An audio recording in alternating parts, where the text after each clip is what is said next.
Hello, my name is Dr. Derek Fox, and I am the Director of Choral Activities at the University of Nebraska at Omaha. I'd like to share with you an activity or learning activity to help your students get engaged singing right away in your classroom. It actually involves them doing a little bit of vocal improv. It's an important skill for our singers to have, and this is a great way to introduce them at a level that allows for them to be successful immediately. This activity connects with the NAFME learning standards: performing, creating, connecting, and responding. Your students are allowed a low on-ramp so that they can feel very comfortable including their voices within this process. It starts with the teacher doing a call-in response, something very simple that a student can just mimic and call back to you. For example, I might go, do, do, do, do, and then the student would respond, do, do, do, do. Keep it very simple. You could also take it back one step and differentiate by just doing rhythms. So I might clap and then have a student clap that back to me, and then you add on the pitch. So you're able to scaffold in a way that allows for success early on, and students can become comfortable with the process. So I would continue with this call and response with the students on mute. All of your students must be on mute if you're doing this online, because if not, due to latency issues, you're going to have a difficult time hearing everyone. So have the students be on mute. If you're working in a hybrid situation, you could have your students in the classroom doing this, and then your students who are online doing this remotely, synchronously, could do this on mute. Continue to do the exercise, varying it a little bit. You could stay on one pitch and keep it at do, do, do, do, and it'd be just fine. Or you could go do, do, do, do, outlining that. If you wanted to really start challenging your singers, you can make it a little more complicated by adding just a few more notes. Dooby dooby doo doo doo doo. And some of them are going to really enjoy that. And you also allow for your students who have a really great ear at this already to feel a little bit more challenged through this process. So don't be afraid to start out simple. Live it in your comfortable area with this. You may also have your students do modeling as well. So having a student come off of mute and give a modeling example for the students. So actually have them give the call and the students give the response. The next step in this would also be, you could do a call and have one student who's really feeling confident about this come off of mute and then respond to you so that everyone could hear. This might also be a great way to give some students who may not have confidence at the beginning a little bit of confidence to engage if they see one of their own classmates doing this as well. So now that your students are a little more comfortable participating in this activity, the next step is to add a little bit of music to it so that we can continue to build this lesson towards something a little larger. So you might go and find a track, maybe a jazz track or something that you're interested in over which the students can improv. You can find these on YouTube, readily available. You could also make your own. It would also be a great way to find out if any of your students in your classes play piano, if you're working with older students and are interested in jazz and may be able to do this for you in class if you're working in class, or they may be able to lay down a track for you at home in their own studio to be able to involve them at a different level and give them some ownership in the process.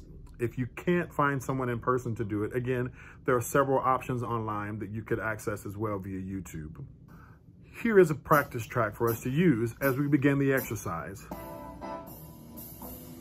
And you yourself are going to model for the students over this track. So listen a little while and get in the groove and establish a pitch for yourself, and then call and response. Do, do, do, do, and your students will respond in time. Again, do, do, do, do. And I'm keeping it at a very simple rhythm and one note. You can also increase the difficulty again by adding maybe 1 or 2 notes, like this. 6, 7, 8, do, do, do, do. And your students respond the same thing. Dooby, dooby, doo-ba. And then you can change the syllables again to give your students a little bit more interest in that. As they begin, again, to become more comfortable with this, you have the students maybe begin to lead by giving a call and having the other students respond. You can also really make it a little more complicated by engaging them with a more complicated call. For example, this one. 6, 7, 8. Si-di-vi-do-ba, si-di-di-vi-do-ba-do-ba-do-ba. And maybe there's someone who's going to come back with an excellent response. Si-do-vi-da, da, fa-di-fa-fa.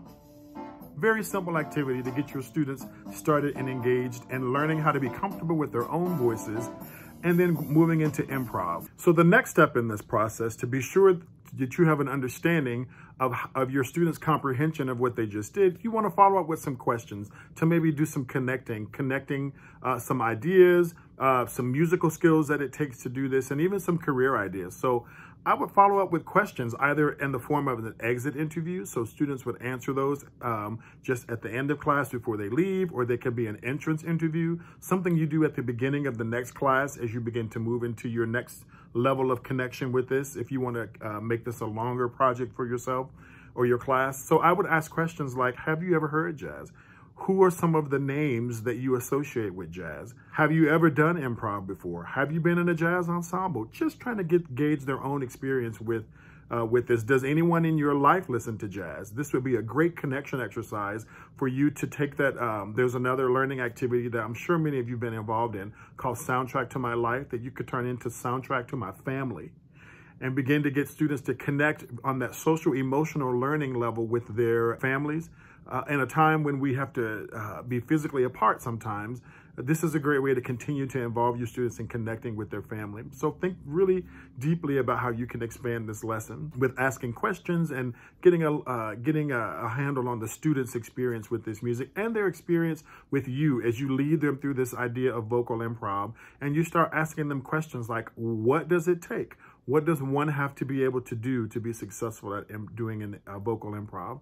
And they'll come up with things like, you have to listen. You have to make sure the notes that you sing fit within the chord. All things that are really applicable to all forms of choral singing, but you're just reinforcing it in a lot of diverse arenas, which also adds to the diversity, equity, access, and inclusion portion of this lesson. There are many ways to do that, and we can embed those in the work that we do on a regular basis in our classrooms. So the final step in this lesson, however long you decide to do it, would be to maybe connect it to another lesson that uses the skills learned in this presentation that you did. It would directly relate to jazz history, and you can begin to move into talking more deeply about jazz history. And then we want to think about, how do we scaffold this in a way that allow our students to continue to grow and learn, even though we may move on to another genre in music. So you may offer an extra credit activity for students to take the track that you used in class and begin to make their own full improv and maybe turn that in as extra credit, or you could use it as a montage, a part of a video montage, to give your students some kind of artifact that represents the work that they're doing during this time, where they may be doing remote learning, or even it would be a wonderful asynchronous activity that you could do with students who are totally online and may not have any contact with you at all. But it also works brilliantly when you have students in your class as well.